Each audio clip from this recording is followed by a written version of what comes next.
Halo teman-teman semua, kali ini aku dan teman-teman aku mau sedikit menjelaskan tentang CSR, peraturan yang mengatur CSR, yang dimana tertuang dalam peraturan pemerintah nomor 47 tahun 2012, yang dimana membahas tentang tanggung jawab sosial dan lingkungan dari perseroan terbatas. Sebelumnya, kenalin dulu aku dan teman-teman aku.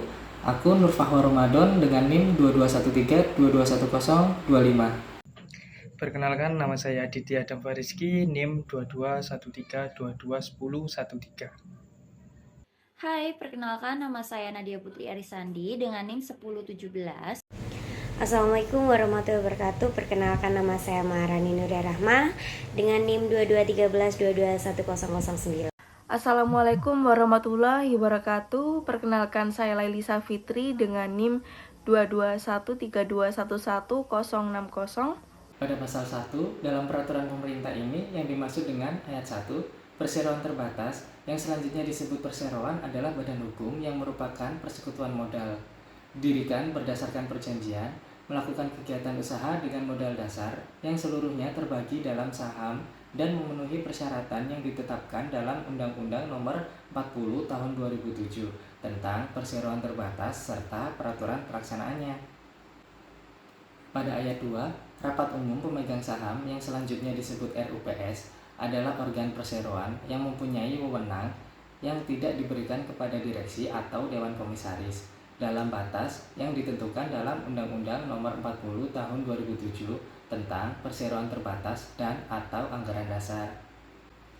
Pada ayat 3, direksi adalah organ perseroan yang berwenang dan bertanggung jawab penuh atas pengurusan perseroan untuk kepentingan perseroan sesuai dengan maksud dan tujuan perseroan serta mewakili perseroan, baik di dalam maupun di luar pengadilan sesuai dengan ketentuan anggaran dasar.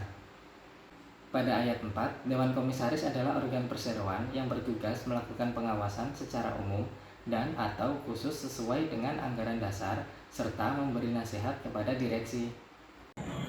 Pasal 2, setiap perseroan selaku subjek hukum mempunyai tanggung jawab sosial dan lingkungan. Pasal 3, ayat 1, tanggung jawab sosial dan lingkungan sebagaimana dimaksud dalam pasal 2 menjadi kewajiban bagi perseorangan yang menjalankan kegiatan usahanya di bidang dan berkaitan dengan sumber daya alam berdasarkan undang-undang. Ayat 2, kewajiban sebagaimana dimaksud pada ayat 1 dilaksanakan baik di bidang maupun di luar lingkungan perseroan.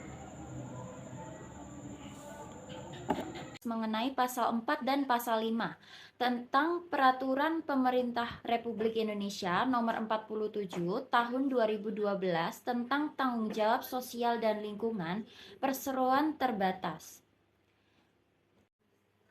Pasal 4, tanggung jawab sosial dan lingkungan dilaksanakan berdasarkan rencana kerja tahunan yang dibuat oleh direksi dan disetujui oleh Dewan Komisaris atau RAPS. Rencana kerja tersebut harus mencakup rencana kegiatan serta anggaran yang dibutuhkan untuk pelaksanaannya.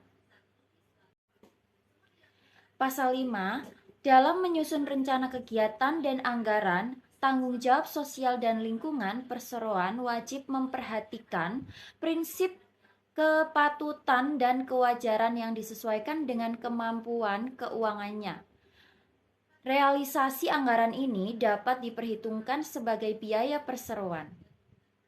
Pasal 6, pelaksanaan tanggung jawab sosial dan lingkungan dimuat dalam laporan tahunan perseroan dan dipertanggungjawabkan kepada RUPS.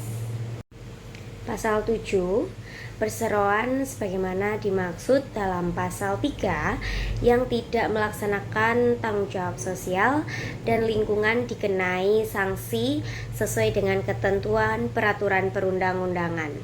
Pasal 8 ayat 1, tanggung jawab sosial dan lingkungan sebagaimana dijelaskan dalam pasal 3 tidak menghalangi perseroan berperan serta melaksanakan tanggung jawab sosial dan lingkungan sebagaimana dimaksud dalam pasal 2. Pasal 8 ayat 2, perseroan yang telah berperan serta melaksanakan tanggung jawab sosial dan lingkungan sebagaimana dimaksud pada ayat 1 dapat diberikan penghargaan oleh instansi yang berwenang.